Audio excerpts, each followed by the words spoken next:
Bueno, buenas noches a todos. Dios les bendiga. Estábamos entonces en el segundo libro de Samuel. Segundo libro de Samuel. ¿Qué vimos hace 8 días, hermanos?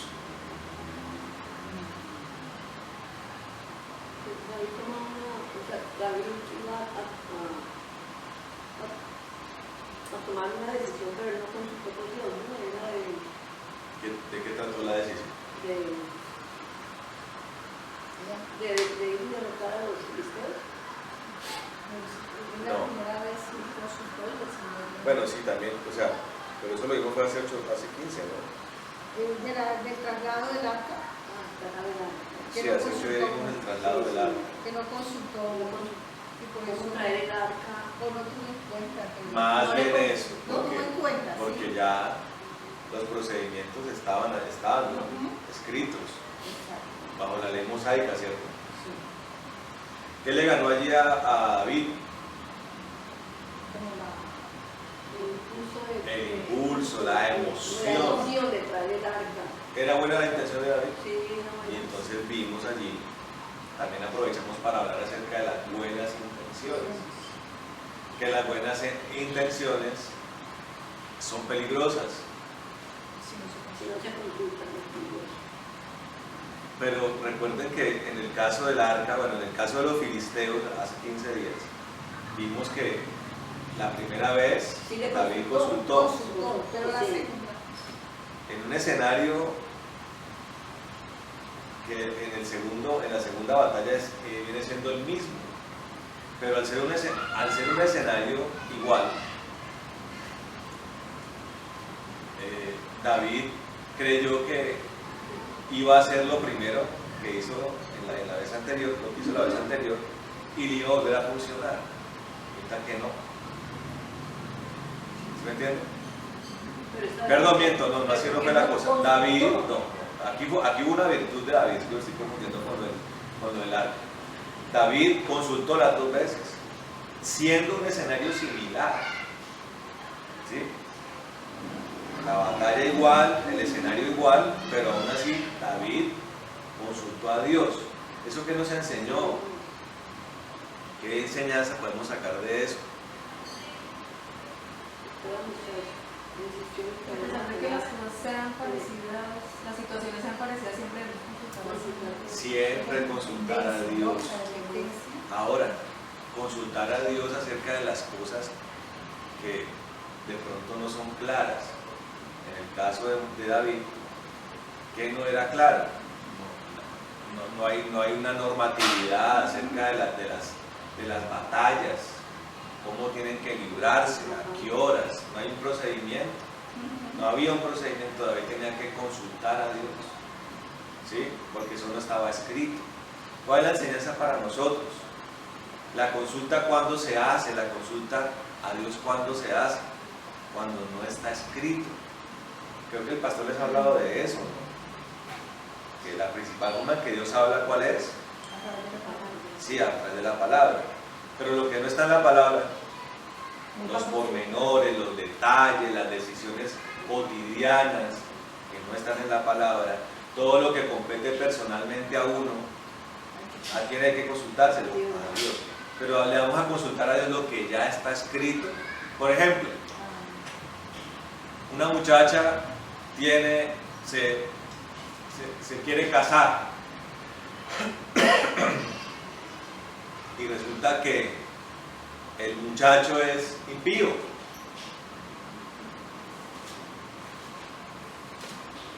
¿Debo consultar a Dios?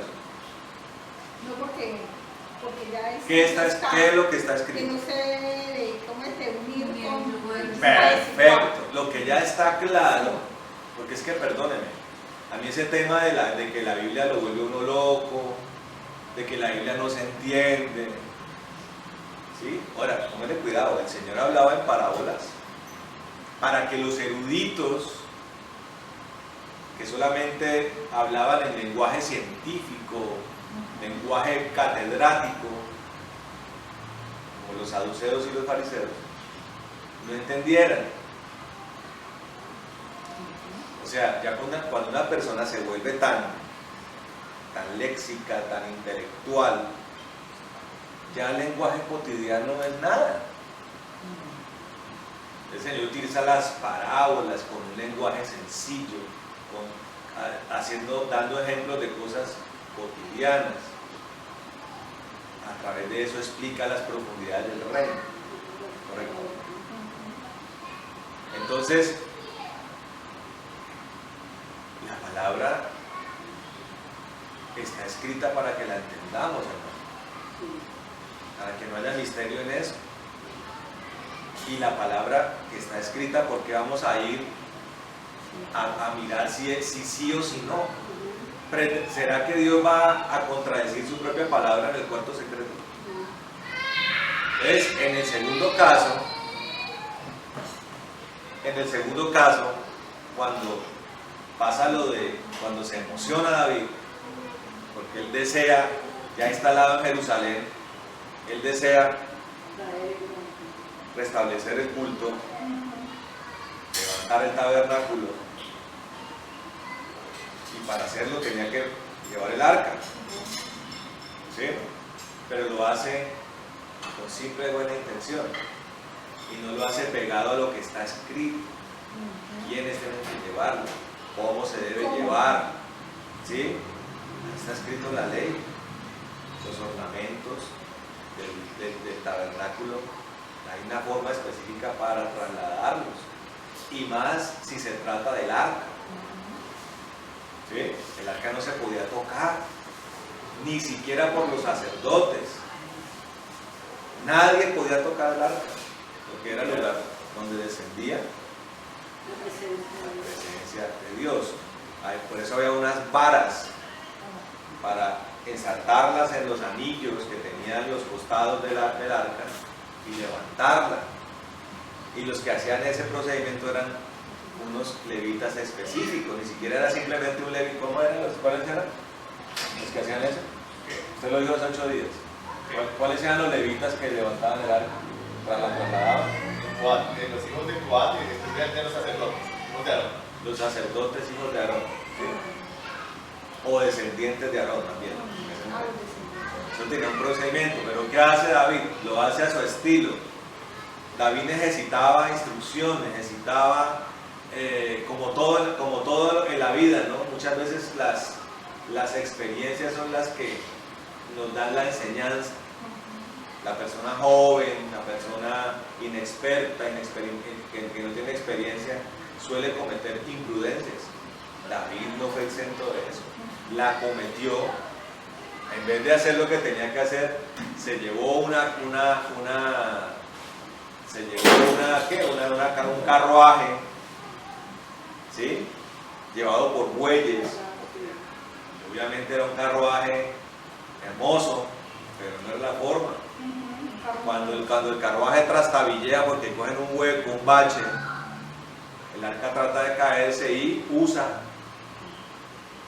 por instinto, ni siquiera por intención, por instinto.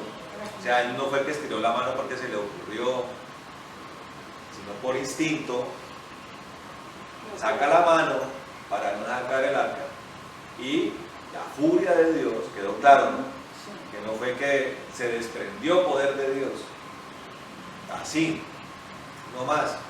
La furia de Dios mató a Usa, y esto trajo tristeza al rey David. ¿Sí? La muerte de ese hombre trajo. ¿Quién fue el culpable de eso?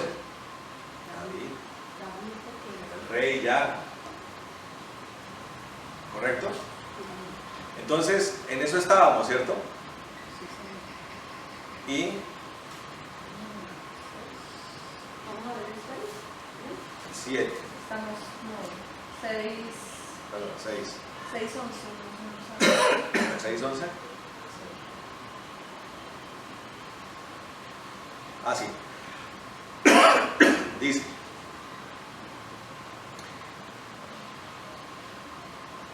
voy a leer desde el 10.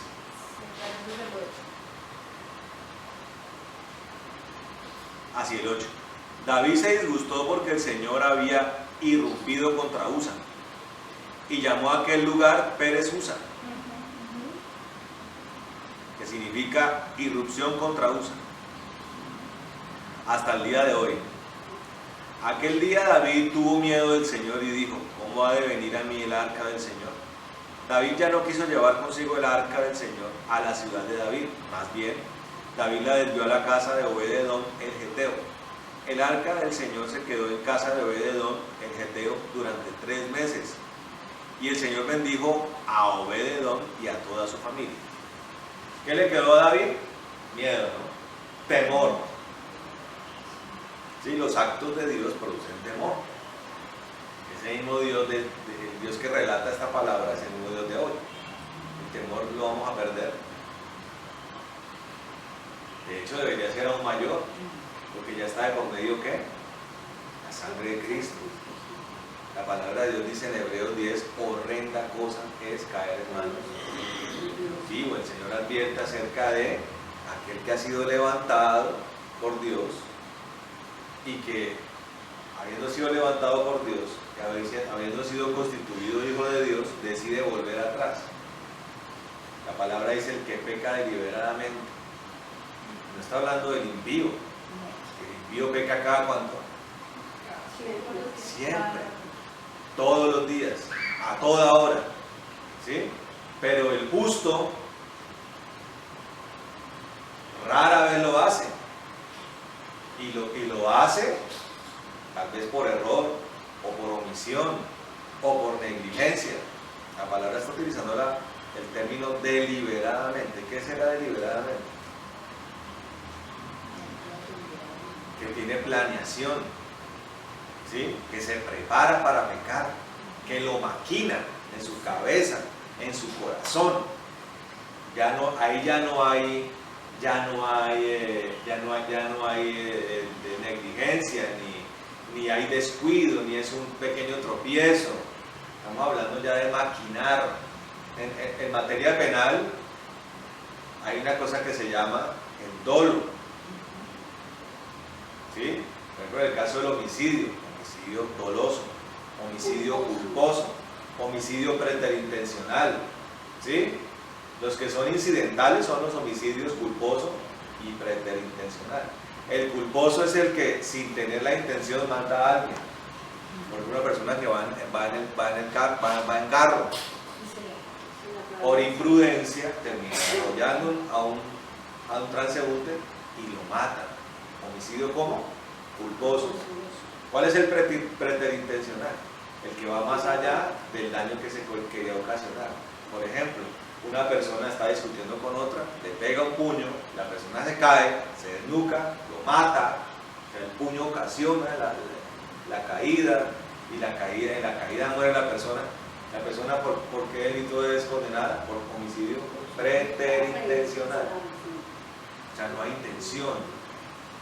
En cambio, en el dolo hay toda una preparación. La persona sabe quién es, prepara el arma, sabe la hora, a qué horas, va decidido a matarlo, lo planifica. Deliberadamente es la persona que se la pasa planificando el pecado, se lo pasa maquinando. ¿Correcto? Por eso siempre pongo el ejemplo del hombre que pasa por el frente de un burdel, que le dice al pastor después: pastor, es que yo sentí una fuerza magnética que me metió al burdel y allá me fui con las prostitutas. Eso no pasa así, la persona ya lo tiene como maquinado. Ahora, yo quiero meditar en un pecado que es grave, que es el adulterio. Siempre pongo ejemplo el adulterio por lo grave que es. Un adulterio me cuesta mucho trabajo creer que sea algo incidental. Siempre es algo que viene maquinado. ¿Dónde germina todo? ¿Dónde se comienza a adulterar? Si la persona no quita eso de su corazón, esa matica, esa hierba comienza a crecer. ¿Sí? Y ese crecimiento en el corazón y en la mente comienza ya a estructurar, a elaborar Lo primero que hace una persona en el corazón es elaborar argumentos. Pero es que tal cosa, a justificar, pero es que tal otra. En el caso del adulterio, es que esa mujer es una descuidada, es que se puso horrible, es que no me quiere, es que no era la con la que yo me debía casar, era ya con Petronina, esa mujer, la que era novia mía en el colegio. Ese argumento pasa mucho. ¿Sí? Esa era la mujer que Dios le tenía. Perfecto. Y la persona comienza a maquinar, Manipular la Biblia. ¿sí? Y comienza ya a deliberar en el pecado. Por eso uno tiene que mantener un corazón como limpio. Claro, no va por el mundo espiritual. Las parejas tienen problemas siempre. No digo que siempre haya problemas, pero toda pareja en algún momento lo tiene. Diferencias conceptuales, diferencias de pensamiento, ¿sí? Problemas financieros, problemas emocionales. Y eso toca de convivencia. ¿Y eso cómo toca? Todos los días. Mantener la hoja como en limpio. Como cuando usted pasaba, la persona juiciosa en el colegio, que hacía todas las noches, revisaba todos los apuntes, los cuadernos, y si estaba atrasado, se adelantaba para el siguiente día. Me acuerdo que en la época de uno de los cuadernos no tenía ni siquiera marca, tocaba uno con una regla. Y uno mira, uy, estoy atrasado, voy a decirle aquí a mi amigo que iba a 2 cuadras que estudia conmigo, y uno se adelantaba, claro. La vida matrimonial toca tenerla al día. Y la vida matrimonial es un reflejo de la vida cristiana, ¿sabían? Por eso el Señor dice, no se ponga el sol sobre vuestro enojo. Ay, la gente lo cita y la gente no entiende qué es eso. Es que no hay que acostarse bravo. ¿Será que es solo eso? No. La ira, el enojo, es el nutriente del pecado. Y básicamente la ira, el enojo es la antítesis, es el antagonista del amor. ¿Sabía usted? Por eso el Señor le dice a Éfeso, imagínense, has perdido el primer amor, imagínense. Entonces, ¿cómo estaba haciendo todo Éfeso? Como con revanchismo, como por competencia. ¿Hacían un pocotón de cosas? Sí. Algunas eran buenas, muchas eran buenas, pero no había amor. Eso es un peligro. El Señor le advierte a Éfeso que si no corrige eso, va a apagar la lámpara. ¿Qué significa apagar la lámpara? Perder la salvación. La lámpara encendida es salvación. ¿La salvación se puede perder? Sí. ¿Cómo se apaga la lámpara? ¿Por escasez de qué? De aceite. De aceite. ¿Quién tiene el aceite? Cristo, el Espíritu Santo. ¿Qué no puedo descuidar? Mi relación con Él. ¿Cada cuánto la tengo que mantener? ¿Cada 8 días hablo con Dios? ¿Qué tal uno hablándose con la mujer cada 8 días? Por allá un sábado, los sábados de hablarle a la mujer. ¿Qué más? ¿Bien o qué? ¿Cómo va a estar la mujer con un marido así? ¿Contenta? ¿Contenta? No, un marido que no le toque la mano, que nunca le dé un beso, que nunca le diga un te amo, un te quiero. ¿Está contenta la mujer? Ahora, una pareja que nunca tenga intimidad. Pasa mucho, ¿no? Yo conozco matrimonios que hace décadas viven en camas separadas. Viven juntos, pero no revueltos, como si fueran cualquier primo, cualquier primo. ¿Así se maneja una relación? No. ¿Y con Dios? No. ¿Correcto? Pues por alguna razón estoy hablando todo esto, ¿no? Entonces la gente comienza a maquinar, y eso para todo pecado. Para que algo llegue a una murmuración, ¿dónde comienza todo? Me cae gordo. No me gusta cómo camina. Pero mire lo que se cree. Ahora, hay cosas que surgen desde la propia concupiscencia de uno, pero hay otras cosas que surgen. ¿De quién? Del diablo. Sí, los dardos de fuego. Ah, pero se cree más importante. Ay, pero mire cómo se cree cuando ora. Ay, mire cómo mira cuando predica. Oye, que cuando viene a mirar, está ya hablando, oiga, pero sí Dios, ¿no? Ah, el fulanito de tal, ay, mucho engreído. Y se cree mucha cosa, ¿no? Murmuración. Todo pecado se concibe aquí. Y la deliberación es algo que ya no puede hacer parte de la vida del cristiano. ¿Sí me entienden? Ahí está la gran diferencia. No es que un cristiano nunca vuelva a pecar, pero si lo llega a hacer, bajo ninguna circunstancia debe ser por deliberación. ¿Me entienden? Y mucho menos practicar esa deliberación, porque eso es del impío. El Señor dice: maquinan maldades, conspiran. El impío se la pasa en eso, conspira, maquina maldad hacia los demás, ¿sí? Siempre hace cálculos. La persona, por ejemplo, que está en libertinaje sexual, ¿qué se la pasa maquinando? ¿Sí? Ay, Dios mío, si llego a quedar embarazada, ¿qué voy a hacer? Ah, pero eso es fácil, me voy para la clínica de aborto, ¿no? ¿No es así? Y el hombre también, porque él va a la parejita a la clínica de aborto. Eso es de parte y parte.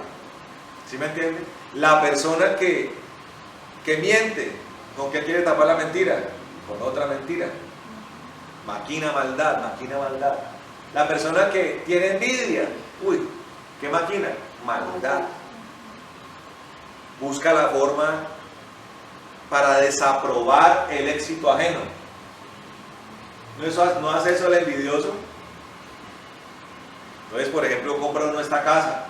El envidioso entra y dice: pero está como feo el techo, ¿no? ¿No? Ay, pero blanca. Ay, no, se ve horrorosa. ¿Quién hace eso? El envidioso. Compró carro. Ay, pero Logan.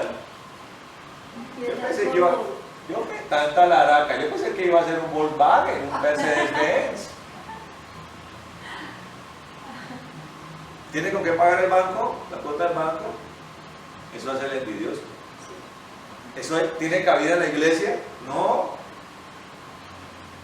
Oiga, y de eso hay mucho en la iglesia.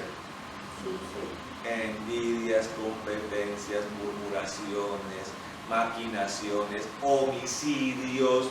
¿Qué es un homicidio? La lengua hablando mal de otros, eso es un homicidio.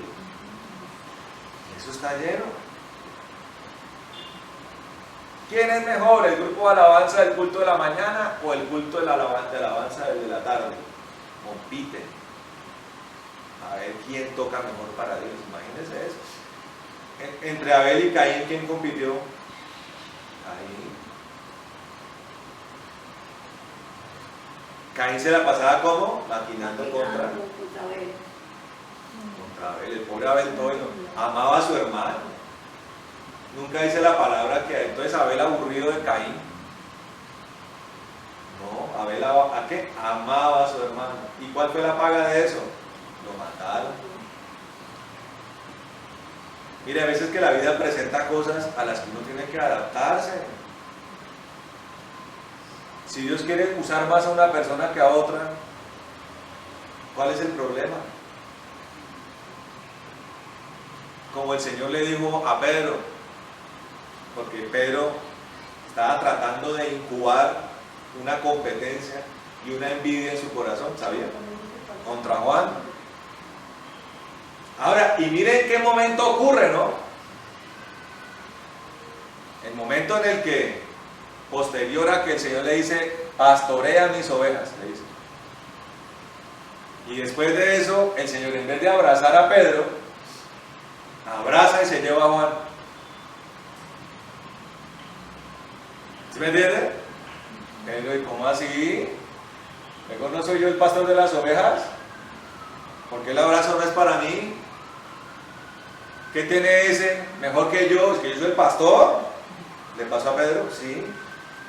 Y le hace el reclamo, ¿y este qué? Volvió a su vida el Pedro de capítulos atrás, de años atrás.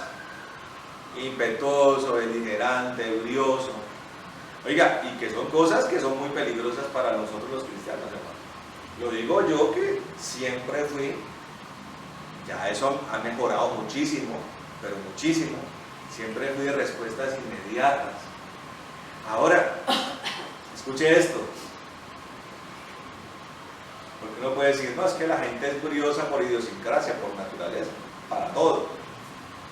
Pero es que usted no puede ser ni siquiera brioso, ser brioso ni para las cosas justas. ¿Cómo le parece? ¿Cómo le parece eso? Tiene que ser como sabio, tranquilo. Y el Señor le responde a Pedro, ¿y usted qué? ¿Qué tiene usted que ver con esto? ¿Qué le importa? Si el Señor le llega a decir a usted qué le importa, ¿a usted cómo se sentiría? ¿Confrontado? Pero el Señor debe tener razones para decirle una razón. ¿Sí me entiende? Hay que tener cuidado con eso. Y siempre mantener limpio el corazón. Ni dejarnos ganar por las emociones, ni por los impulsos. ¿Sí? Ahora, por ejemplo, ¿qué pasó ayer? Lo que pasó, lo de la entrada a la casa. Tenemos que reaccionar más que nunca con tranquilidad. ¿Sí? Ya, ¿qué pasó? Y no entrar ahora en el frenesí. Vamos a construir un búnker. Van a comprarme 4 perros rabiosos. Que ojalá les caiga así la espuma de la rabia que tienen, para que me cuiden la casa. No, hay que orar para que Dios guarde mi casa, ¿no? ¿Sí? Y para eso tiene que haber una sincronización en la casa. Porque una haciendo la voluntad del Señor Que no la hay. y el otro no. Así es. ¿En dónde se manifiesta? ¿Dónde se manifiesta la plenitud de Dios? En la unidad. Porque mi querida hermana, metiéndole la ficha, fiel en todo, fiel a los diezmos, por ejemplo, todos los domingos cuando le llega su porción, ¿qué hace la hermana? Pero si mi otra mitad no lo hace, Bravo. y me lo como en mogollas, y además siendo el varón, ¿usted cree que hay derechos del diablo ahí? Bravo. Sí. Entonces toca orar para que Dios ponga en orden la casa. Llevamos orando, no, pero es que todo tiene un tiempo. ¿Cuánto tiempo oramos en Bogotá para que los hombres se levantaran? ¿Cuánto tiempo, María Paula? ¿Cuánto tiempo, pastor? 5 años. Por lo menos. Yo creo que hasta más. Porque los varones no daban pie con bola. No daban pie con bola. Las que subían, las que bajaban, las que oraban, las que eran fieles. ¿Quiénes eran? Las mujeres. Así pasa acá. ¿Sí?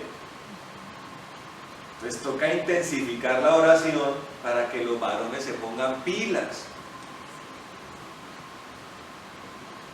Y eso no tiene misterios. Si a un ladrón se le dejan las puertas abiertas, ¿qué hacen? Se mete a la casa. Hay una época en Neiva donde la gente, hace muchos años, podía dejar la puerta, la gente le daba calor en la madrugada, abría la puerta, no se robaban una cuchara. Ahora hágalo hoy. Bueno, chicas, hermano, ustedes dormidos les valijan todo. Hasta usted lo lleva. De pronto hasta uno se lo cargan al hombro. Sí, hermano. Entonces, mire, ¿usted cree que las casas con rejas hasta el techo existían en Neiva? No, eso no existía. Ustedes que son de muchos años acá, ¿no era así? Todas las casas súper recontra enrejadas y la gente adentro, ¡ay, me van a atracar! Porque los tiempos cambian. Pero eso a nivel material, a nivel espiritual es igual. Si usted le dice al ladrón espiritual, mire, aquí está la llave, yo a las 11 me duermo, tiene que hacer un poquito hacia la chapa, que está un poquito dificultosa, pero que abre. El televisor está en la sala, no le va a olvidar, ¿no? Las joyas están en tal cajón. No se le olvide, yo por ahí tengo un dinerito, ¿no? Tal bolsa. Porque el Señor utiliza, por ejemplo, el ejemplo del ladrón en la noche, que Él va a venir como ladrón en la noche. No avisa. Porque el ladrón en la noche no avisa.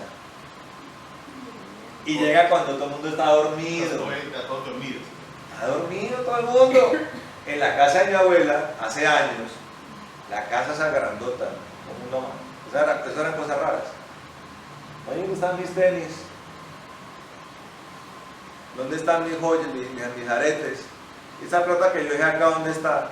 Y todo el mundo echaba la culpa a todo el mundo. Usted me robó la plata, usted me cogió los tenis. Cuando dieron a dar cuenta, no, fue que los ladrones se habían metido en una casa que tenía 13 personas durmiendo. Varios de ellos mecánicos de taller, porque estaban mis dos tíos, dormían ahí, mi tío Luis Eduardo y mi tío Alberto. Oiga, tiene que ser uno Rambo para entrarse a esa casa. Y perros en el taller. Y entraron.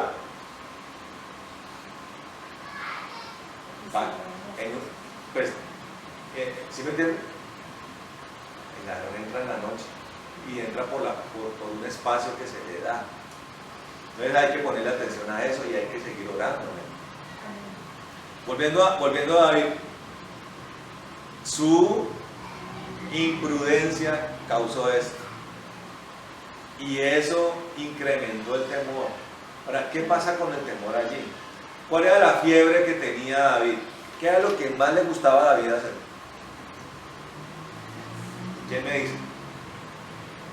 Dice la pastora, ¿qué era lo que más le gustaba a David? Era un adorador. Eso era lo que más le gustaba. Entonces, ¿cuán impacto le causó esto a él? Que prefirió por un tiempo, mientras se le pasaba el miedo, no llevar el arca. Mire, las cosas que Dios produce en nosotros siempre son para algo bueno. Además del temor que lo llevó a David a mejorar su área de inexperiencia, también le permitieron a él planificar mejor las cosas. Ahora sí hacerlo a la manera de Dios. Amén. Por ejemplo, nosotros, ¿qué es lo que más le pedimos a Dios en nuestras oraciones?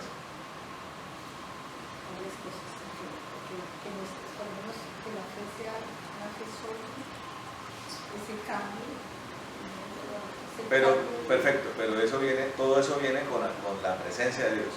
A lo que más le pedimos a Dios es que su presencia.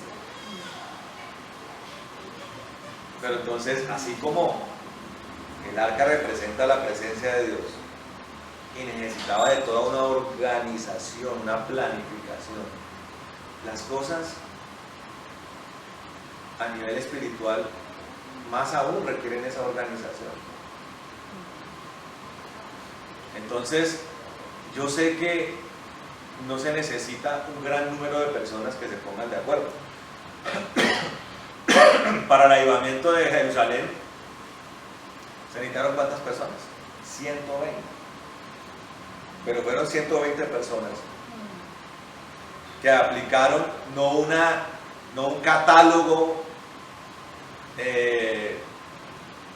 catálogo abundante de requisitos para que viniera el avivamiento. Hicieron caso a un mandato del Señor. Les dijo, no se muevan de Jerusalén hasta que el Espíritu Santo venga.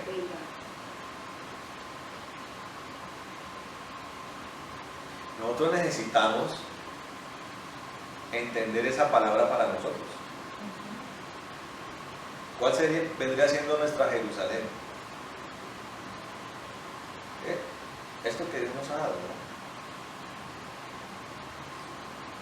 Esto que Dios nos ha dado. El aposento alto, que fue donde ellos estaban. ¿Qué representaba el aposento alto para ese grupo de personas? La presencia de Dios, claro, sí. Pero ¿qué más?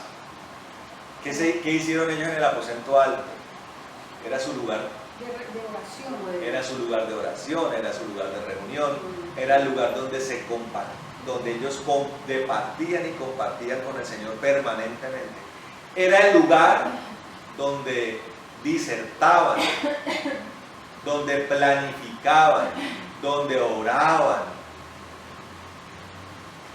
¿Sí? Ahora, nosotros necesitamos tener esa identidad con el lugar, y eso tiene que empezar a extenderse hacia otras personas.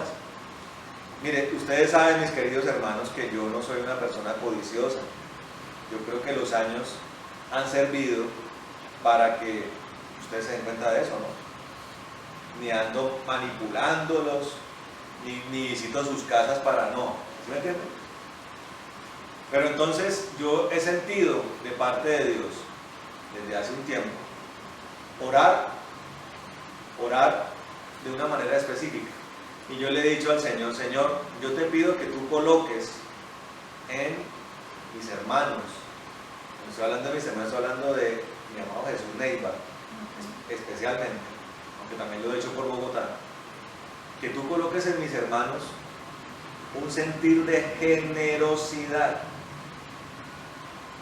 y de liberalidad. ¿Sí me entienden? Y ojalá en todos. En todos. La palabra de Dios dice que en tiempos de la iglesia primitiva, de la primera iglesia, la gente tenía en común todas las cosas. ¿Qué es tener en común todas las cosas? Básicamente, para no entrar en caos y en negligencias y en cosas emocionales, básicamente tener en común todas las cosas era poner a disposición todo lo que yo tengo para la obra de Dios. ¿Sí me entiendes?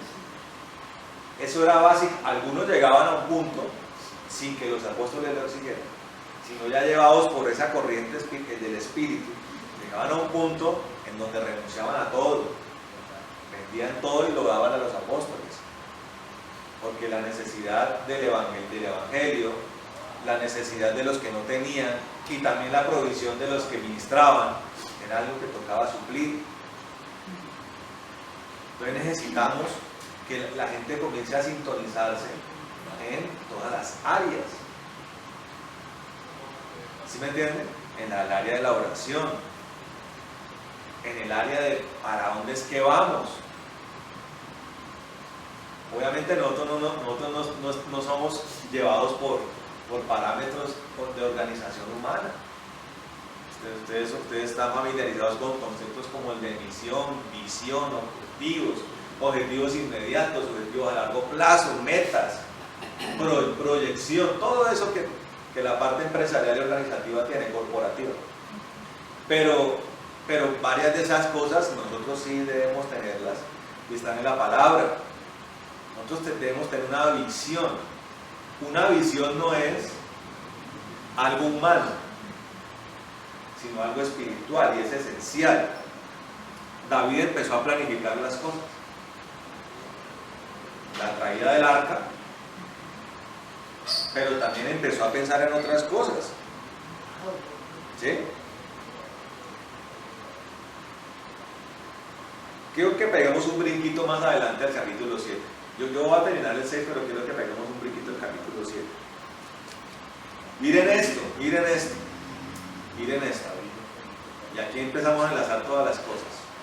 Dice, aconteció que cuando el rey habitaba ya en su casa, y el Señor le había dado descanso de todos sus enemigos en derredor. O sea, David venía de años y años y años ¿de qué? De guerra. De guerra. Que lo mantuvieron como, distraído, enfocado en una cosa específica. Estaba ocupado, pero ya libre de las batallas y conflictos, o por lo menos ya en su gran mayoría, comienza a maquinar y dice, miren lo que dice, habla con el profeta Natán. Ya tenía hasta un profeta allá al lado, y un profeta al lado del rey, y le dice, mira, yo habito en una casa de cedro, mientras que el arca de Dios habita en una tienda. Pero quiero que paremos ahí y reflexionemos en eso. ¿David tenía razones para pensar eso? ¿Sí o no? Sí. Sí. Una de ellas era los tiempos que él vivía. ¿Sí? Los tiempos que él vivía. Venía de tiempos de mucha guerra y venía en tiempos de remanso, ¿cierto? De paz. Pero también era una forma en como que David decía, bueno,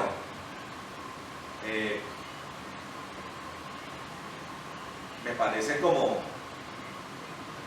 bueno hacer algo por Dios, pero al mismo tiempo David estaba pensando en algo que él quería hacer, como para su entorno, para su reino. Y uno puede justificar eso diciendo, bueno, David viene de una gran batalla, ¿no? Oiga, pero las personas que quieren hacer ese tipo de cosas sin ni siquiera librar batalla, Dios da una visión, hace una promesa, hace un llamado, y la persona quiere hacer las cosas a su manera, uno, y dos, al revés. Hay gente que comienza a edificar casa para Dios sin pelear. Me hace acordar cuando Enrique Gómez recibe el lote, ese lote gigante en la 68, perdón, en la ciudad de Cali, con 12. Una cosa.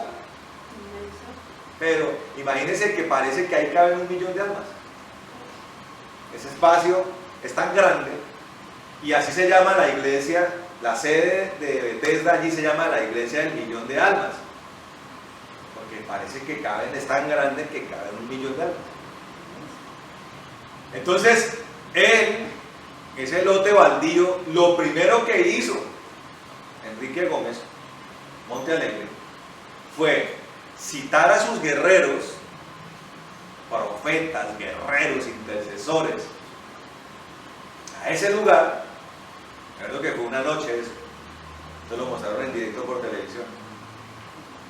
Y dijo, tráiganme cajadas de aceite. Oiga, y durante días, ayunando, y con su ejército de guerreros que había preparado de años, porque si hay una cosa en la que se caracteriza a Bethesda, es por gente de tranco largo para la oración y que le gusta la camorra. Usted va a ver que las congregaciones tienen una característica, cada congregación. La característica, uno siempre caracterizaba a Bethesda por eso, porque era gente que le gustaba la pelea espiritual y la oración. Y comienzan a orar pateando cuanto demonio había. O sea, lo primero que hace Enrique Gómez no es reunir plata para empezar a levantar muros. De hecho, cuando comienzan a construir, esos ahí, 100 metros cuadrados de cemento, lo colocaban ahí poquito, y sus paredes eran esas telas verdes que colocan en construcción. Es que los ayunos, las vigilias en Bethesda eran terroríficas porque el frío era terrible. A las 2 de la mañana, 3 de la mañana, usted que tiene solamente entre el exterior y usted una tela verde. O sea, me habla mucho de los procesos, eso me habla mucho de un proceso de un lugar.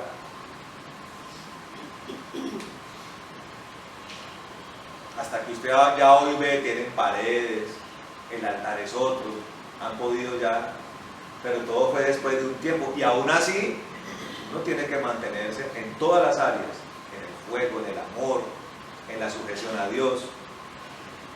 El corazón tiene que estar. ¿Sí me entiende?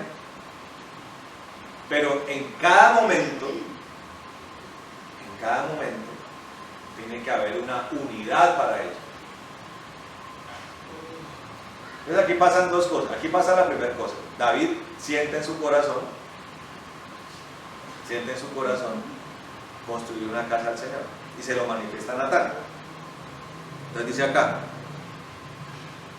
mira, yo habito en una casa de cedro, mientras que el arca de Dios habita en una tienda. Claro, me empezaba a comparar, ¿no? ¿Usted cómo cree que era la casa de David? Palacio, con el mejor cedro. Empezó a sentir mal. El Señor tiene una cambucha ahí, viejo además. Pero miren lo que dice el profeta. Y Natán dijo al rey: anda, haz todo lo que está en tu corazón, porque el Señor está contigo.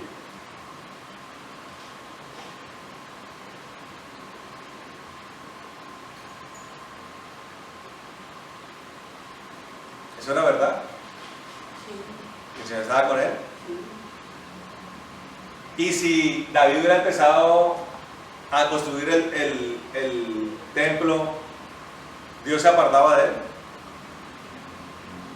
¿Usted qué dice? Si David hubiera decidido construir el templo, pero como el Señor le dijo que no, pero es que todavía no le ha dicho. Él sencillamente ha hablado con Natán, se lo manifestó a Natán, que le responde: vaya, comience, porque el Señor está contigo. porque el Señor está contigo. ¿Fue preciso el profeta? Sí. ¿Sí o no? No, le doy la autorización para que empezara a hacer los preparativos de lo que sea que él estaba pensando, pero todavía no había venido la palabra del Señor. Pero, y un cambio, ¿sí me entiende? voy a hacer así nomás. ¿Sí me entiende? Miren, Entonces, aquí me surge una pregunta. Entonces, lo que decían los profetas no era tampoco palabra de Dios, ¿cierto? Porque Dependiendo. Cuando es palabra de Dios, es palabra de Dios, y cuando es el profeta el que habla, es palabra del profeta. es que, a Es lo ver, mismo que cuando el pastor está hablando con usted como amigos. Y usted claro, usted perfecto. le pregunta: pastor, ¿usted qué piensa que es mejor, el Chevrolet o el Kia? ¿Él le da su opinión? Pues no sé, hermano, ¿será que quiere muy buena marca? Es que ¿Usted cree que ahí está hablando Dios o le está hablando el pastor? es que a eso iba Es yo. la opinión del pastor. A eso iba yo.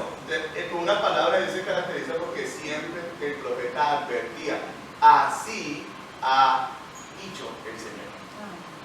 O sea, era ya en su secreto, en su oración, en su interna comunión, Dios lo visitaba, le hablaba y él comunicaba lo que Dios decía. Pero eso no significa que a todos el profeta decía: uy, mira por el marrano, Dios lo dijo. No, Dios no dijo mira por el marrano. O sea, el profeta que dijo mira por el marrano. Pero pues no es Dios. Claro, estos son este tipo de cosas que un profeta no responde, o no responde como profeta, más bien, ¿me entiendes? ¿Está claro eso? No consultó con el Señor no le dijo nada a Natán.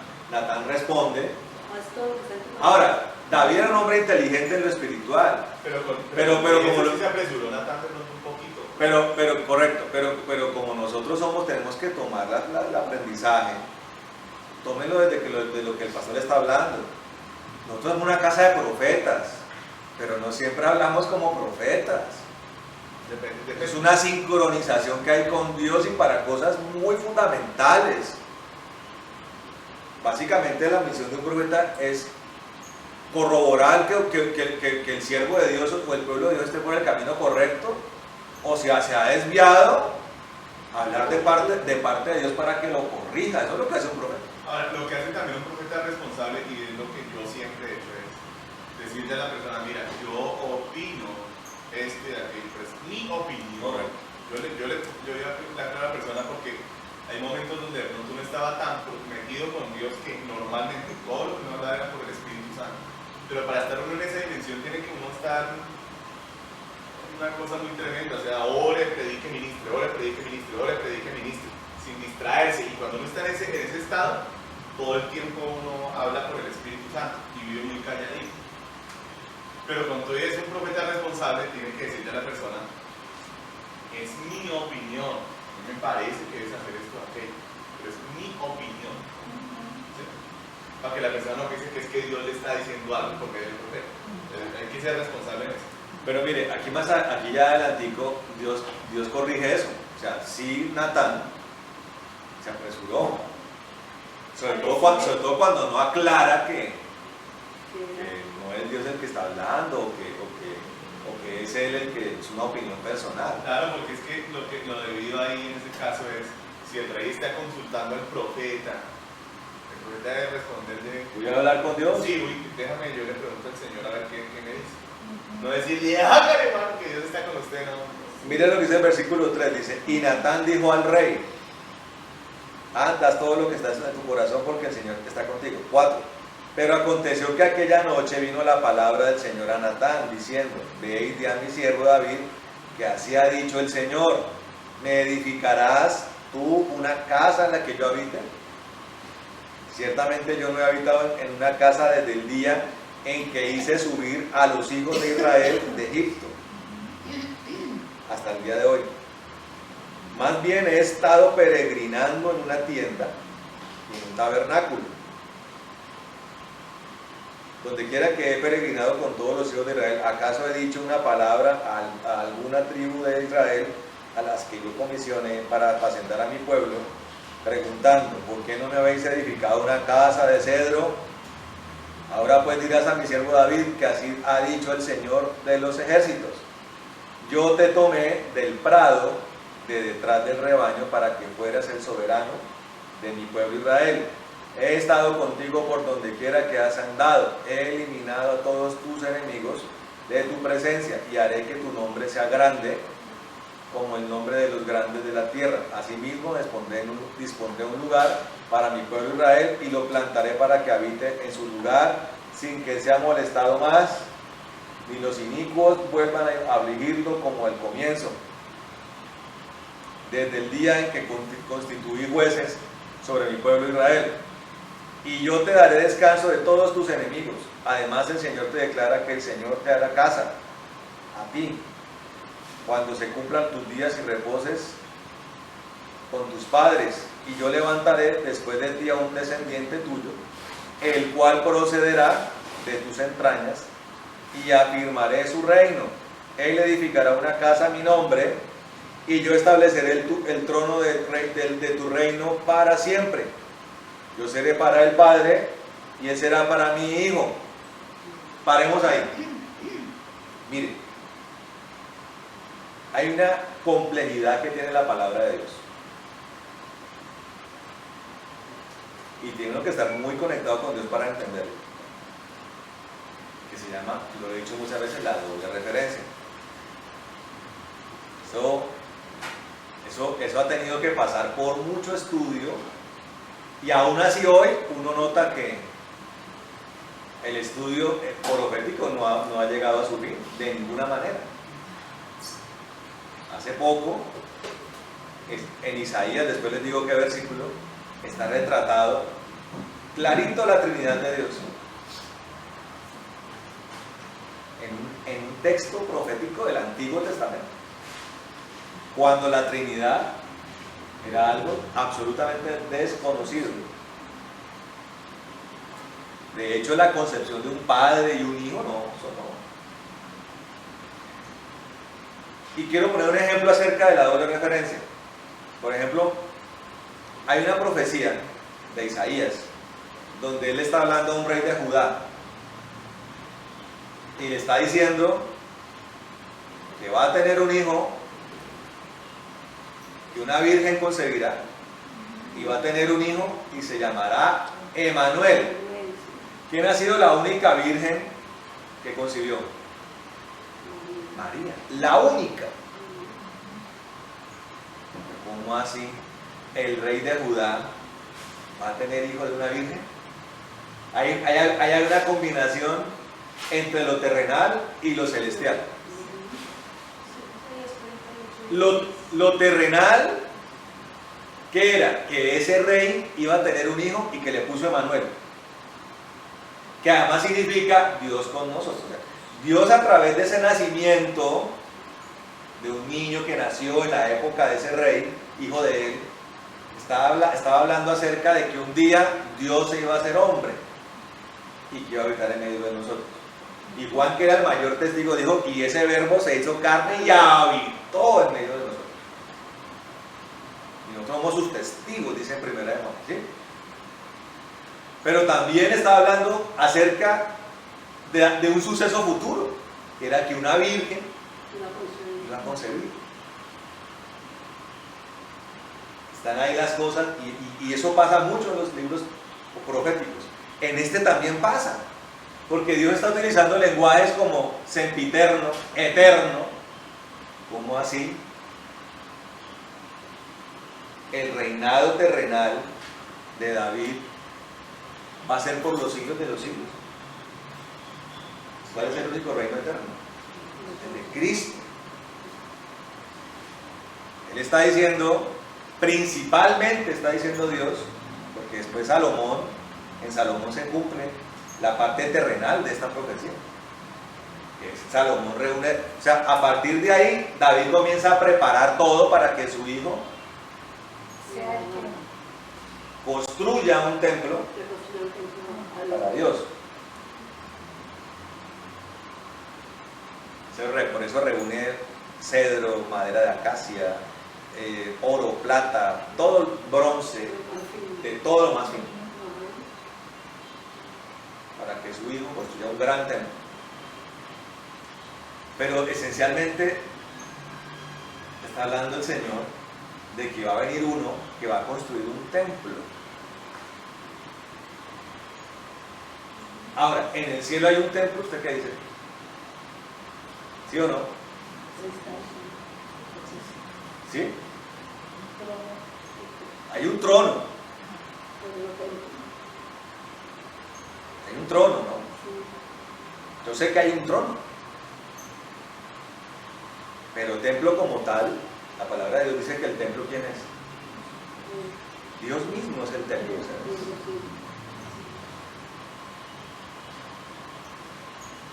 O sea, si de pronto uno está imaginando que es un templo como el de Herodes elevado a la n potencia, no. Pero ¿cuál es el templo entonces que el Señor va a construir? El Rey de Reyes, ¿cuál va a construir? El cuerpo de Cristo. ¿Quiénes son? Nosotros. O sea, ¿quién lo está haciendo? ¿Nosotros? No, se supone que debe estarlo haciendo Él. Ahora, ¿ese es un interés que se despierta en este tiempo para Dios? No. Eso es un sueño de Dios de siempre. Por eso el Señor le dice: David, a mí no me interesa eso. Siempre O sea, a mí me interesa, yo con esa, ahora, dice, yo paso por esa caja de oro y por ese tabernáculo voy de paso, o sea, yo allá aparezco y hablo y vuelvo y me voy. Pues ¿dónde es el lugar de Dios? El cielo. A veces se manifestaba allá, pero su casa ¿dónde está? En el cielo. O sea, ese era un lugar es como una tienda, que uno tiene como una especie de carpa, una carpa armable que uno cuando va por allá al campo la arma. Y uno, ¿pero esa es mi casa? No. Uno está diciendo acá, yo por ahí voy de paso. Pero ¿cuál era el lugar que Dios quería habitar? En los corazones el corazón de su pueblo, que fue el lugar donde nunca lo recibieron. Esa fue la gran frustración. Y por eso Dios tuvo que hacer una mayor manifestación de su poder a través del Señor Jesús, para ahora sí, por el Espíritu Santo, metido en los hombres, lograr cumplir ese gran sueño de Dios. Y ese templo entonces está siendo edificado por el Rey, ahí sí por el Rey Eterno, que en su genealogía humana, porque él fue 100% Dios y 100% hombre. ¿De dónde venía la descendencia? De Judá, de David, directico. Dios se encargó de que todo sincronizara perfectamente. Tenía que haber descendencia real por el lado de María, ¿cierto? Y tenía que haber descendencia real por el lado de ¿quién? De José. ¿Cierto que sí? Y además la descendencia por excelencia de que Él es el Hijo por excelencia. ¿Sí? Por eso dice acá, yo lo llamaré Hijo y yo seré su Padre. ¿Sí me entienden? Ahora, eso se cumple terrenal, pero esencialmente espiritualmente. Terrenalmente se cumple con Salomón, porque Salomón es el que construye un templo hermoso, eso sí, pero de ninguna manera eso conmovió a Dios o lo cautivó o lo endulzó. El Señor dice: ¿qué lugar puede a mí contenerme? O sea, ni el cielo puede contenerlo. ¿Cómo le parece? Ni el cielo puede contenerlo, ni la creación puede contenerlo, ni el universo puede contenerlo. Una casa, así esté chapada en oro. ¿Alguna vez alguien ha visto cómo es un templo templario? Perdón, de los masones. Una cosa. Imagínense una de las élites más poderosas del mundo. Los pisos son no tanto de oro, pero utilizan los mármoles más costosos, y las columnas y los artilugios más costosos que pueda haber, para ir a hacer allá, para ir y practicar uno de los mayores niveles de la hechicería, en la masonería. Esas cosas no cautivan a Dios, no. Entonces, el proyecto que Dios nos ha encomendado no es ese.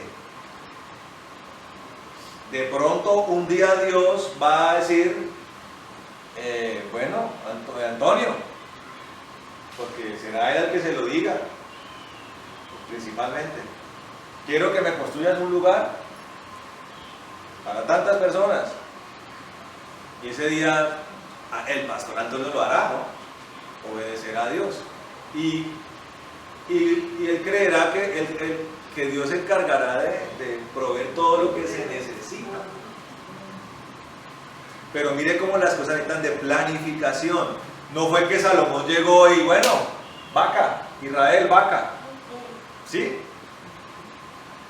Siempre, aunque Dios es el Dios de los prodigios, la planificación va de la mano del plan de Dios. Entonces, ¿qué empezó a hacer David? A recoger las cosas.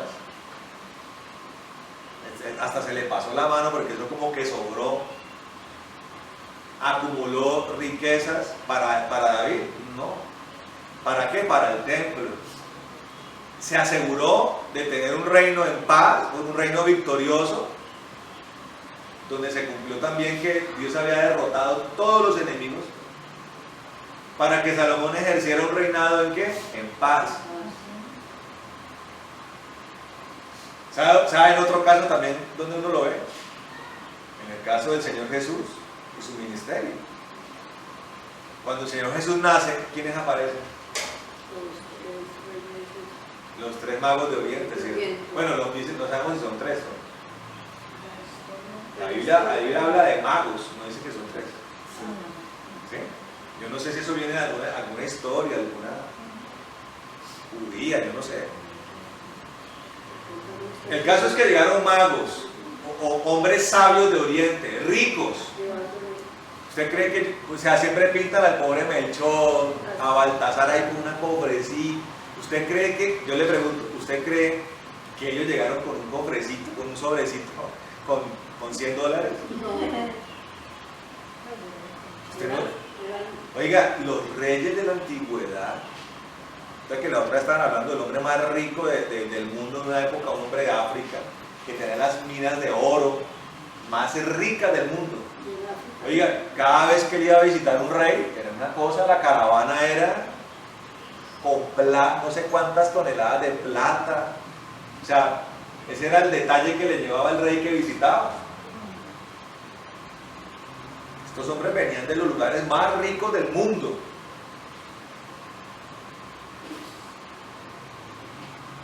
Más ricos del mundo. Para llevar un regalo al Señor.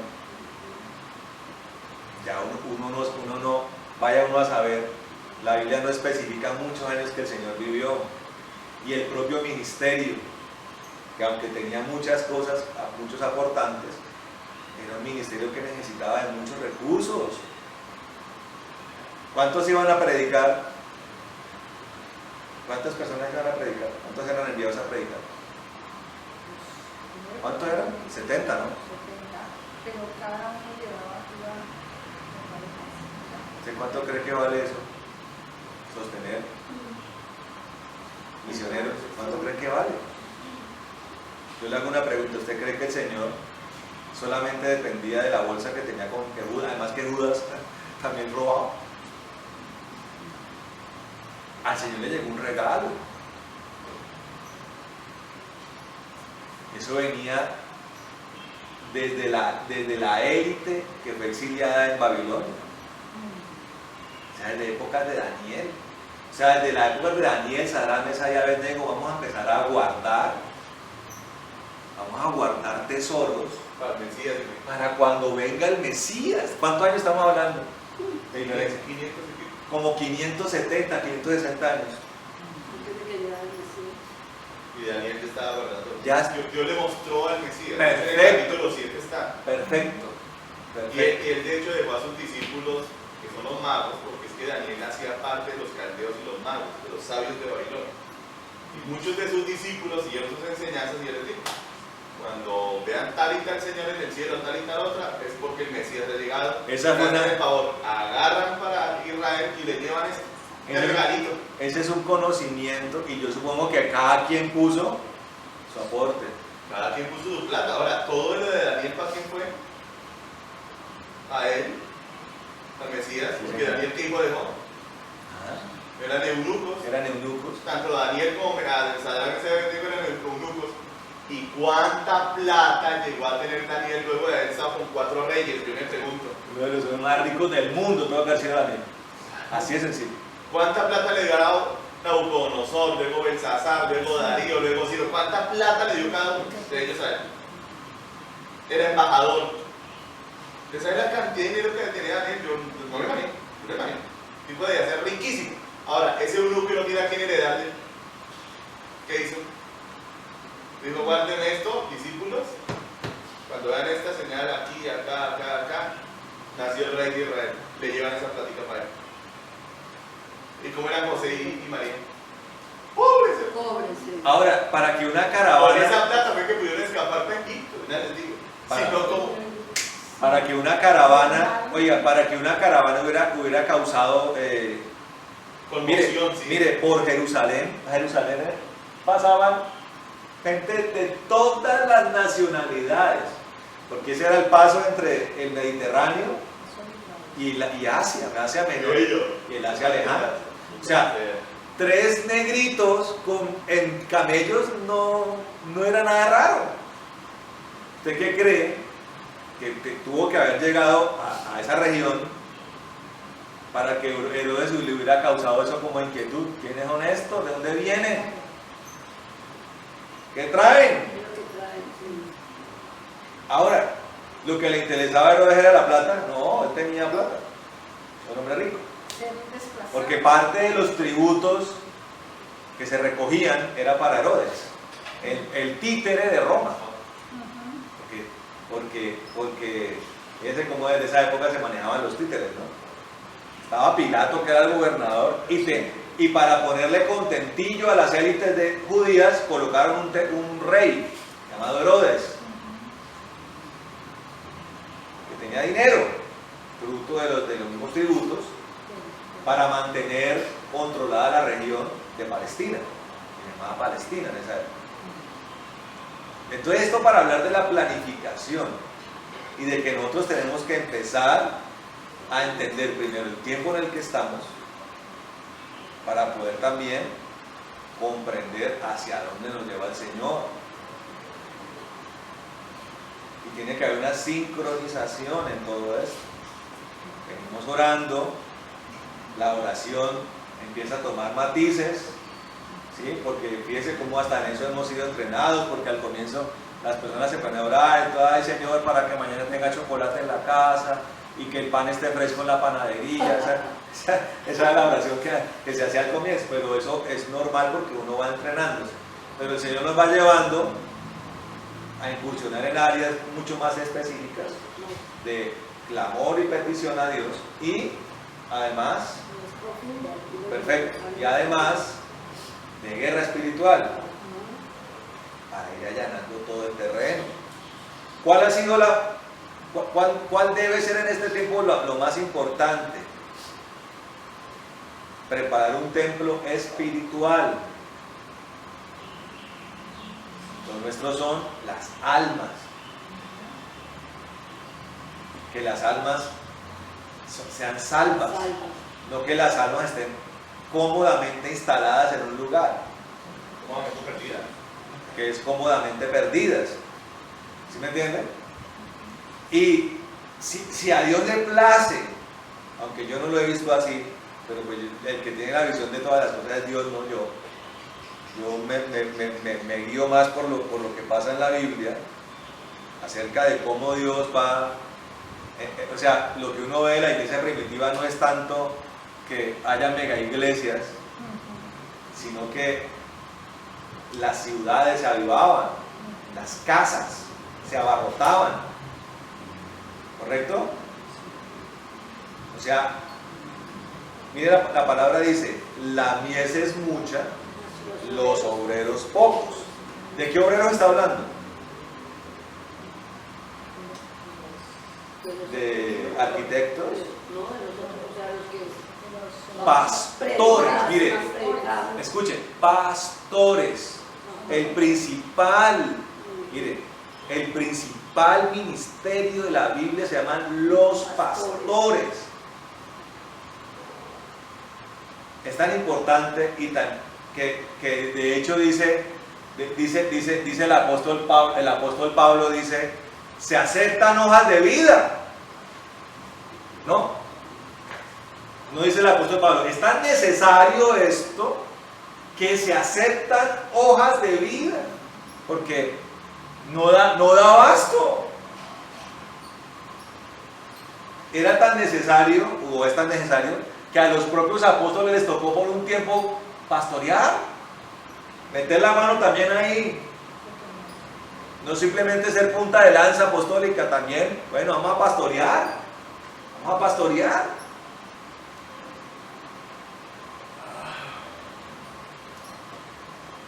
pastorear.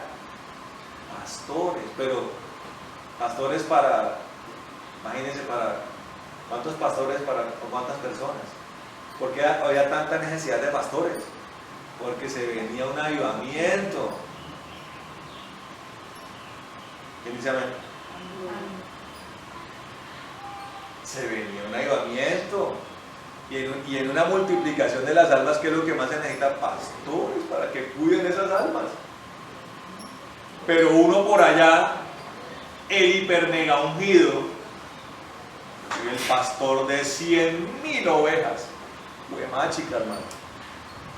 Usted que ve televisión, ¿ha visto algún pastor por Nat Geo, Animal Planet o Discovery Channel pastoreando 100,000 ovejas?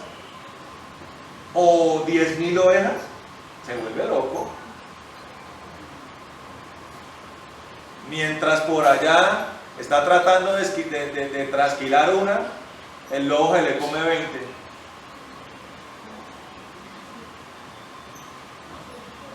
Un pastor tiene un número, es como un profesor. ¿Qué tal un colegio? Y le vamos a presentar a un colegio de 2000 estudiantes. Le vamos a presentar el cuerpo de profesores. Y un profesor, ¿cómo así? ¿Va a darle clase a 2000 alumnos? ¿Usted sabe los niveles de estrés que maneja un profesor con 40 alumnos? Con 40. Pregúntele a Lisbeth, ¿qué profesor? Ha sido tan duro que le ha cogido fastidio a ser profesor. Porque es una cosa de loco, ¿no? Por allá brinca el uno, el otro se cuelga del ventilador, el otro está comiendo chicle, el otro está dormido, el otro le está pegando al otro, el otro le está clavando un puñal en... Uy, no, hermano. Una cosa de locos. Entonces, la educación se ha dado cuenta que es mejor reducir el número de estudiantes y ampliar el número de docentes. Estamos hablando de que ya un docente tiene 25 alumnos por mucho. Ya más manejable, y a nivel más pequeños que son más inquietos, hombre, por mucho. Los salones son de 10, 8 alumnos. Pero cambiaron entonces porque lo que yo tengo familiares que son maestras y tienen 40 muchachos, 35. Eso es, yo que fui profesor le digo, eso es duro. No, yo sé, pero no de chiquitos, sino de gente adulta. Bueno, ya el adulto ya es el adulto, ¿me entiendes? Es el adulto, es muy diferente. Pero ¿cómo es una oveja, hermano? Yo le pregunto. Es que depende del colegio, ¿no? El colegio que es el público es más amplio y en cambio los privados y costosos que hay que son pequeños salones, 10.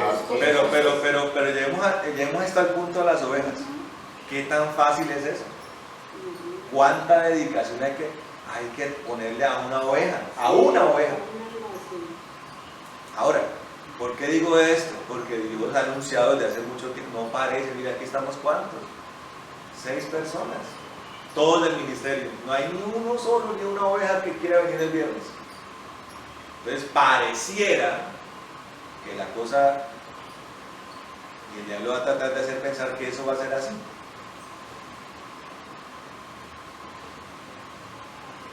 Y por eso siempre cuento la historia de siervos de Dios que pasaron años. El pastor Rey Jabón, el pastor de una iglesia pequeña en Alemania. Dios le había prometido multitudes que no podían, no sabían dónde terminaban. Él contaba eso, que ya murió en estos días. No veía en el horizonte dónde acababa. Y era pastor allí en una iglesia pequeña, ahí, con su corbata. ¿Usted cree que se le olvidó eso? No, él se estaba preparando para eso.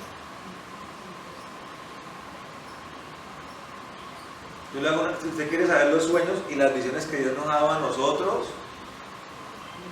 igualita, yo veía al pastor Antonio ministrando, yo también ministrando, él con su guitarra, cantando, predicando, y yo orando por enfermos.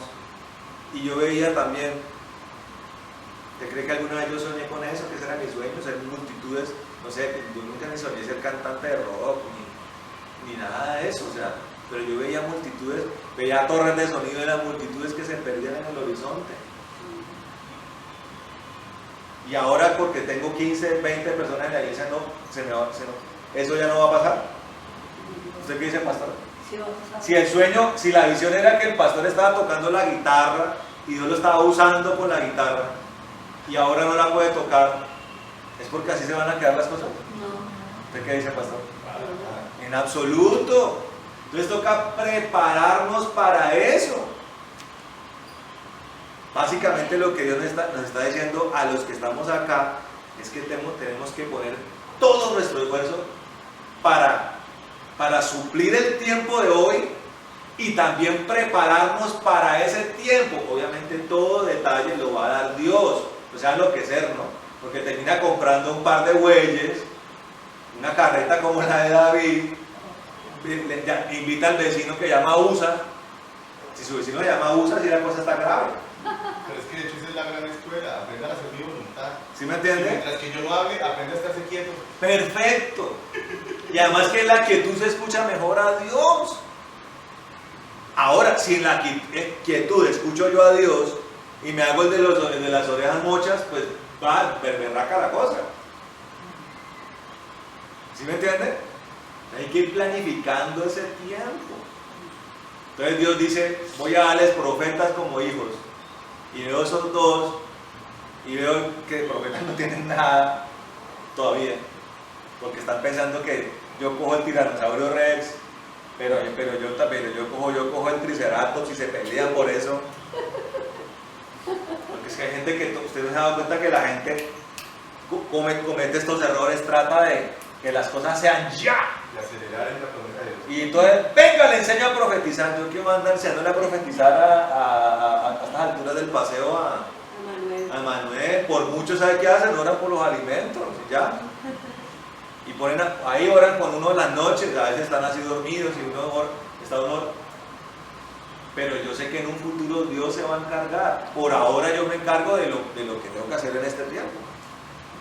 Que sobre todo es guardar el corazón de ellos y ser un ejemplo para ellos.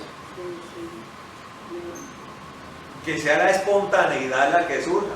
Entonces estaba allá adentro y yo, papito, quiero salir a adorar a Dios con la ¿cómo se llama eso? La marimba, el xilófono.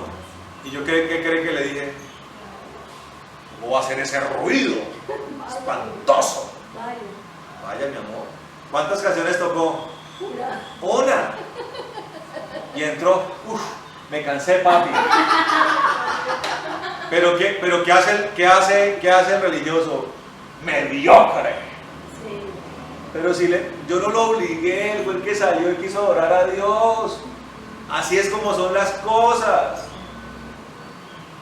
Así es como son las cosas. Amén, sí.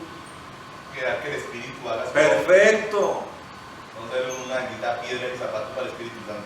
Entonces lo nuestro ahora es llenarnos de Dios, cumplir con lo que tenemos ahora, que no es mucho. Tenemos un compromiso de intercesión que tiene que tomar forma. Hermanas, tiene que tomar, ha cogido forma, pero que tiene que tomar más forma. Eso se va dando con el tiempo. Y tenemos que seguir clamando por lo que Dios nos ha prometido, que es un avivamiento y la liberación de Colombia, que necesita como que ser libre de Colombia, ¿cierto? Ahora, cuidado con andar ya peleándose con las cosas que controlan Colombia, ¿no? Todavía no estamos para eso, pero podemos orar que Dios toque Colombia, ¿no? Y tócala, Señor, y llénala, y envía tus ángeles, como Pastor te explicó la otra vez. Envía tus ejércitos, Señor, sobre Colombia, sobre Bogotá, sobre Neiva. ¿Eso podemos orarlo o no? Sí. Eso podemos orarlo, ¿ven? Hay que ir planificando, pero ojo, nunca, ¿qué hora es? Nunca pretendamos torcer el brazo de Dios. David le estaba pidiendo algo a Dios que no le interesaba. Claro, Dios aprovechó eso para hablar una palabra profética a través de Natán. Claro, va a venir uno que me va a construir un rey eterno, que me va a construir un templo, y allí voy a habitar por siempre. En ese detalle no era Salomón. Claro, si vino, él dijo que venía un descendiente de él que iba a construir un templo. Le di una casa a mi nombre. O sea, esa casa solo era para el nombre de él. Perfecto. Era para que él habitara. ¿Y dónde va?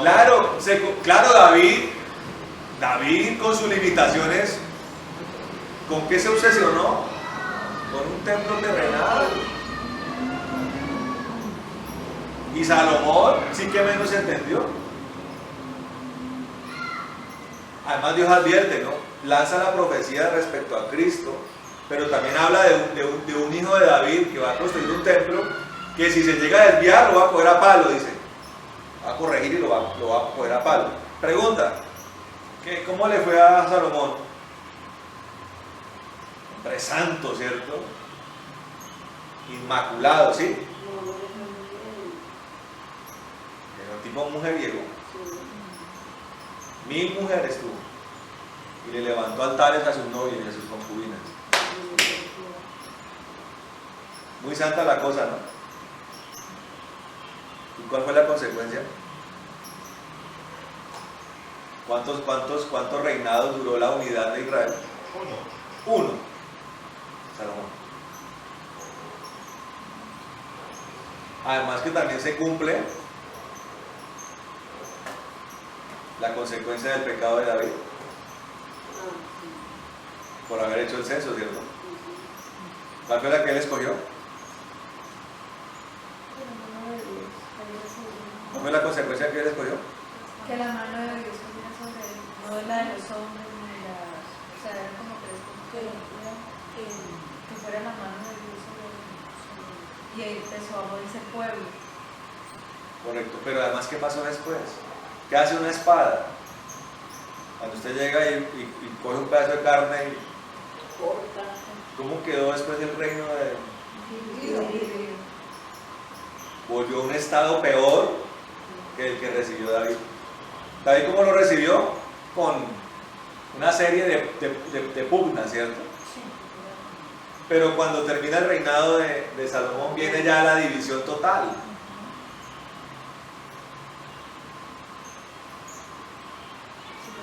Y quedaron 10 tribus.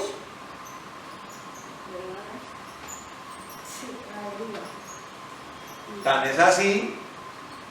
es así, quedaron regadas que a las personas en Israel judía les toca averiguar de dónde vienen. Si son de Zabulón o de Rubén. ¿De dónde venimos? Porque Y ahí es donde dice la palabra que en los últimos tiempos se reunirá su pueblo. está pasando, el sionismo es eso. Los judíos descendientes de las 12 tribus regresan a su tierra, porque ellos están viviendo un cumplimiento terrenal de las cosas. Para ellos la tierra que Dios prometió, ¿cuál fue? Esa que están hoy tomando allá en el Medio Oriente. Pero para nosotros, ¿cuál es? El reino de los cielos. Amén. Bueno, nos vamos a dejar ahí, amén. Y tan es así que cualquier persona se puede someter a ver si tiene ascendencia judía. Pero eso ya no importa. O sea, no tiene ningún peso. No tiene ningún peso. Nosotros tenemos ya a Cristo. Somos una sola familia. Vamos a orar, hermanos. Y seguimos dentro de 8 días con este estudio. ¿Ven? Bueno, Señor amado, en el nombre de Jesús de Nazaret, te damos gracias en esta noche. Te alabamos y te glorificamos, Dios bueno, por esta hora, Señor. Te damos alabanzas a ti, Señor. Yo te doy gracias por este pueblo que ha venido hoy acá, Señor, siempre con diligencia, con abnegación, con perseverancia, con mucha disciplina, Señor, sin que nadie tenga que presionarlos, ni afanarlos, Eso habla de madurez, Señor, eso habla de amor por ti, Señor. Yo te pido que de verdad, Señor, recompenses esto, Señor. Que bendiga la vida de mi hermana Clemencia y de mi hermana, Señor, Ludmila, Señor, y de todos aquellos que se están esforzando en todo esto, Señor, para que no claudiquen, Señor, para que no desistan, amado Dios. Tu palabra dice, Señor, que el que es fiel en lo poco, tú lo pondrás en lo mucho, Señor. Nosotros estamos en un punto que hemos sido fieles a lo poco. No ha sido fácil, Señor, pero ha sido gratificante. Pero, Señor, no se nos olvida las promesas que tú nos has hecho, Señor. 41 años tenía tu siervo Reinhard Bonnke, Señor, cuando recibió el cumplimiento de la promesa, Señor. Y él fue Él la recibió desde muy pequeño y pasaron décadas, Señor, para que se cumpliera. Nosotros creemos que así va a ser, Señor, que no vamos a ver tu venida hasta que todo eso que tú has dicho se cumpla, Señor. Aunque nosotros anhelamos tu venida, Señor, anhelamos el encuentro contigo, Señor, pero no podemos, Señor maravilloso, llegar delante de ti sin cumplir lo que nos has mandado, Señor. Ayúdanos, primero a no olvidarlo, segundo a seguir orando por eso, Señor, con fe, y tercero a prepararnos para ese tiempo, Señor, no por nuestras fuerzas, no por nuestras buenas intenciones, sino a tu manera, Señor, con tu revelación, Señor, con tu visión de las cosas. Y con paciencia, Señor, con paciencia. Señor, con paciencia se ganan las almas, Señor. Creo que para recibir un avivamiento de ese tamaño, tenemos que orar muchas horas más, Señor. Cientos de horas, miles de horas más que las que hemos hecho hasta ahora, Señor. No es tan sencillo, no. Nuestros corazones tienen que estar preparados para eso. Nuestras mentes tienen que estar preparadas para eso, Señor. Y creo que todavía no estamos para eso, Señor. Ayúdanos a sostener lo que tú nos has puesto en nuestras manos, Señor. Y que seas tú, Señor amado, el que pastoree esas ovejas, Señor. Y que el Espíritu Santo, Señor, sea nuestro consolador y nuestra guía y la unción, Señor. Y el fuego en nosotros, Señor. Y el poder para que en tu nombre, Señor, hagamos tu voluntad, Señor. Rompamos cadenas, se pudran los yugos, liberemos endemoniados, oremos por los enfermos. Y tú transformas los corazones, Señor.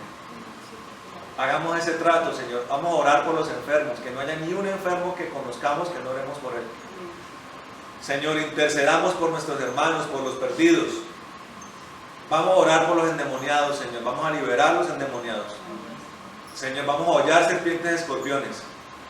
Señor, pero te pedimos que el trato sea que nosotros hacemos esto y tú cambias los corazones, Señor. Ese es tu poder, Señor. Nosotros bautizamos en agua, tú bautizas en el Espíritu, Señor. Nosotros no tenemos ese poder, lo tienes tú. Señor, trae los nuevos nacimientos. Primero para los que están en esta congregación, y en Bogotá, y en Canadá, y aún no han logrado eso, Señor. Que ellos nazcan del Espíritu, Señor. Nuevo nacimiento en Bogotá, Señor. Nuevo nacimiento en Canadá. Nuevo nacimiento en Neiva, Señor. Y entonces ahí sí, Señor, que se extiendan las sendas, Señor. Que vengan las multitudes. Y prepara a los pastores que van a cuidarlas, Señor, porque necesitan pastores y maestros, Señor. Que las cuiden, que les enseñen, Señor, la palabra tuya, Señor. Amén. En el nombre de Jesús. Señor, pedimos que esta palabra que hoy ha sido aquí estudiada y hablada se grabe en los corazones y rinda un fruto abundante y rebosante, Señor. En el nombre de Jesús. En el nombre de Jesús. Señor, y atamos horas de lesión y venganza, muerte, calamidad y enfermedad. Desatamos el Espíritu de Jehová, Señor, Espíritu de temor a Jehová, Espíritu de consejo, Espíritu de poder, Espíritu de inteligencia, Espíritu de sabiduría, Espíritu de conocimiento, Señor. Desatamos todo esto en el nombre de Jesús. Que tu chequina, tu columna de fuego pose sobre nuestras cabezas. Que el reino de los cielos, Señor, conspire a nuestro favor. Que nos cubras con tu sangre. Que nos llene de la paz que sobrepasa todo entendimiento. Que nos afirmes en el gozo de la salvación. Y que tú acampes, Señor amado, alrededor de todos los que te tenemos y nos defiendas. Atamos todo caballero de la noche y de morfeo. Todo espíritu de ansiedad, de depresión, de angustia, de zozobra, lo atamos en el nombre de Jesús y lo echamos al abismo. Todo espíritu de locura, lo atamos y lo echamos al abismo en el nombre de Jesús de Nazaret. Toda enfermedad la remitimos a la cruz del Calvario y todo espíritu de enfermedad lo atamos y lo echamos al abismo en el nombre de Jesús. Que nos bendiga, Señor, que ensanche nuestro territorio, que tu mano esté con nosotros y nos libre de todo mal para que no nos dañe. En el nombre de Jesús. Bendecimos las ofrendas que mis hermanos traen y pedimos que tú las multipliques amplia y poderosamente. En el nombre de Jesús. Amén y amén. Bueno, hermanos, si tiene una ofrenda, aquí está el alfolí. Que Dios le bendiga mucho. Nos vemos el domingo. Amén.